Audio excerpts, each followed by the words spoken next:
All right, I am back to being ghetto fabulous and taping the phone to a device because I realized that the shakiness of the last one made me want to vomit, so it probably wasn't enjoyable. So back to this, page 6, almost there, guys, number 31. State whether 7 minus radical 2 is rational or irrational, okay? This is like saying 7 plus negative radical 2, okay? Is 7 a rational number? Yes. Is radical 2 a rational number? No, because it's not a perfect square inside a radical. So that's irrational. Okay, what happens when a normal person has a conversation with a crazy person? The result is irrational. Explain your answer. That's easy. A rational number plus an irrational number will result in an irrational number. It's that simple. Okay, solve algebraically and check. Okay, this one's going to take some work. I'm going to do it down here. So we're going to have 4x plus 3y equal to 12. And I have negative 2x plus y equal to negative 16. Okay, most of you guys are used to elimination, so what I'm going to do is just multiply this bottom equation by 2 so that the negative 2 will cancel with the 4x. All right, so if I'm going to do that, I distribute, and I'm going to have negative 4x plus 2y equal to negative 32, which is going to eliminate this one because I just turned it into that. And now I can add them together to have the x's disappear. Okay, they eliminate. So now I have 3 plus 2, which gives me 5y, equal to positive 12 and negative 32, which is negative 20. Divide by 5 on each side. And I'm left with y equal to negative 4.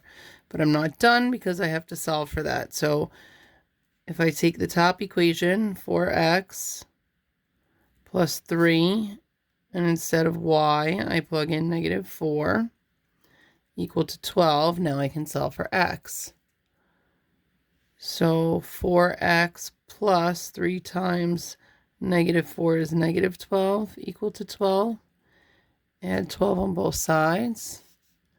We have 4x equal to 24, and if we divide that, we get x equal to 6, which tells me that my solution here is going to be 6, 4, negative 4.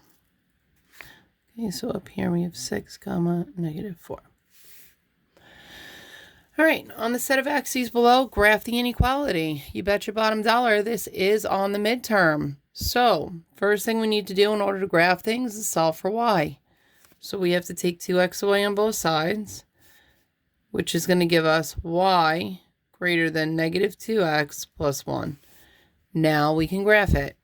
Begin at 1. Slope says go down 2 over 1, always to the right. Down 2 over 1. That's too far. No, 1, 2, 1. 1, 1, 2, 1, 1, 2, 1. Okay, and this does not have an equal to sign, so it's going to be dotted lines. Okay, and then label it 2x plus y greater than 1. You can put this equation with rearranged, it doesn't matter. Okay, and now I need to know which way to shade. 0, 0 is available for me to test. So if I plug in 0 for x, this turns to 0, and this becomes 0. Is 0 greater than 1? No, it's not true. So that means I don't want 0, 0 in my shading, and I'm going to shade away. Come shade away. Come shade away. Okay, which number below is irrational? Ooh, don't you want to jump to that fraction? You do, but fact is, 4 is a perfect square, 9 is a perfect square. This is the same thing as saying the square root of 4 over the square root of 9, which would be 2 over 3, and that is rational. It's a fraction. 121, OMG, it's my favorite number. 121, in case you have not noticed, is my favorite number, not just because it's a perfect square and the square root of it is 11, but also because it's my birthday, which was yesterday. And that leaves us with a square root of 20, which is not a perfect square, and any non-perfect square inside a radical is irrational. Why is the number you chose an irrational number? Ooh, that famous saying. Because it can not be expressed as a fraction. Please remember this. Please, I beg of you, please remember this. Okay. Solve the following system algebraically. It's going to take a really long time to do this. So I'm not going to sit here and do this one because I just showed you how to do this one. What I will say is that I will do it myself and I will post the answers on the next video. Okay, solving algebraically. Here we have to distribute. This is a -3. So you have to make sure that becomes 7x minus 12x and then plus 3 times 8 is 24, yes. Less than or equal to 6x plus 12 minus 9x. I'm running out of space here.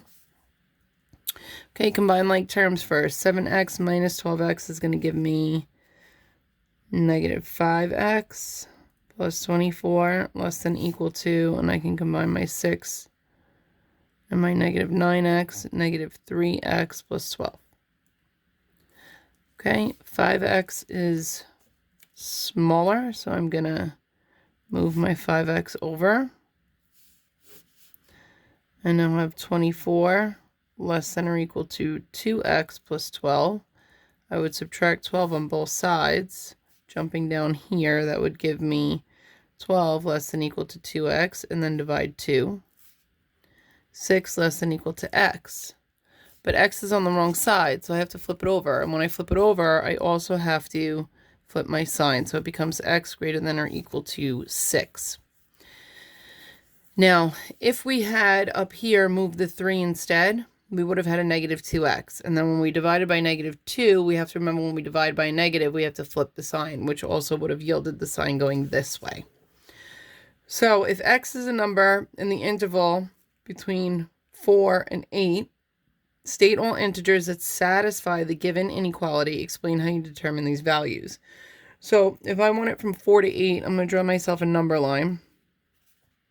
4, 5, 6, 7, 8. Okay, so they want it between here. But our inequality is saying that x has to be greater than or equal to 6. So I go to 6, I circle it in, color it in, it's included, and I make my arrow go this way. So what are all of the integers that can be included? Well, it's only 6, 7, and 8. And the reason why is because x needs to be greater than or equal to 6, and the interval ends at 8. Okay? Moving on to our juicy word problem. Alexandra purchases 2 donuts and 3 cookies at a donut shop and is charged $3.30. Wow, this looks really familiar. But Alexandra, okay, so let x equal, let y equal, I know I'm doing that, Jazz.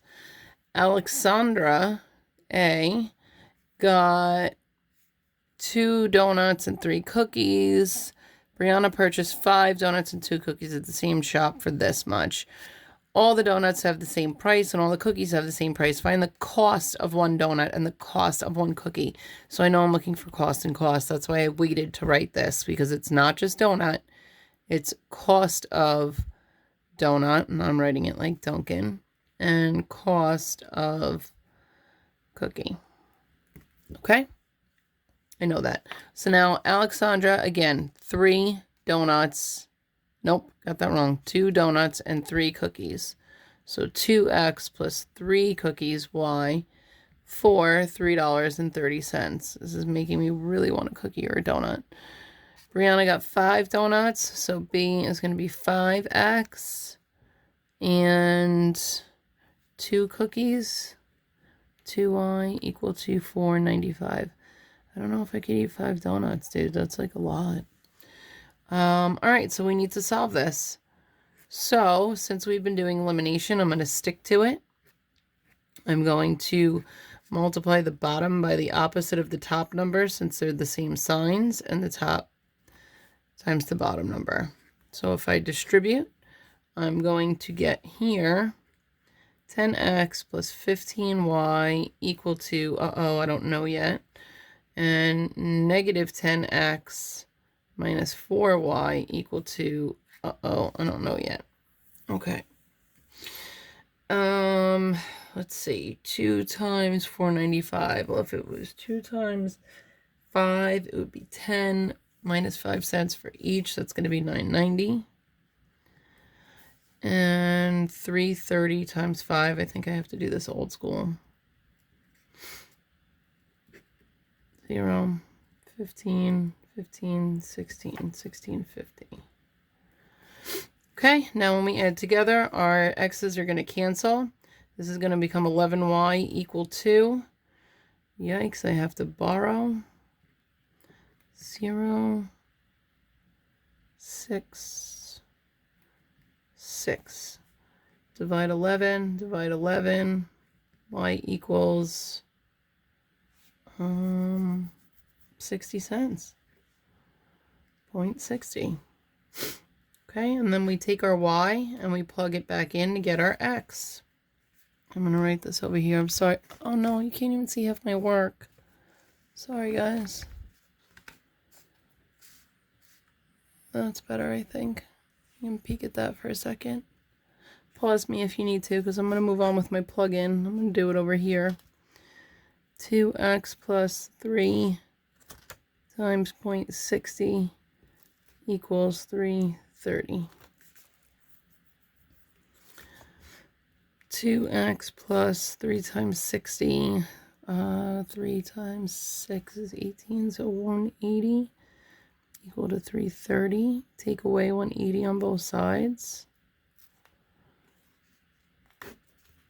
Borrowing again. 2, 13, 0, 5, 1. 2x equals 150. Divide 2 on both sides. X equals 75 cents. Okay, so that should look super familiar to a lot of you. Okay, so X was 75 cents, Y is 60 cents, which means donuts were 75 cents each, and cookies, nope, other way around, donuts were 60 cents. Okay, that's that.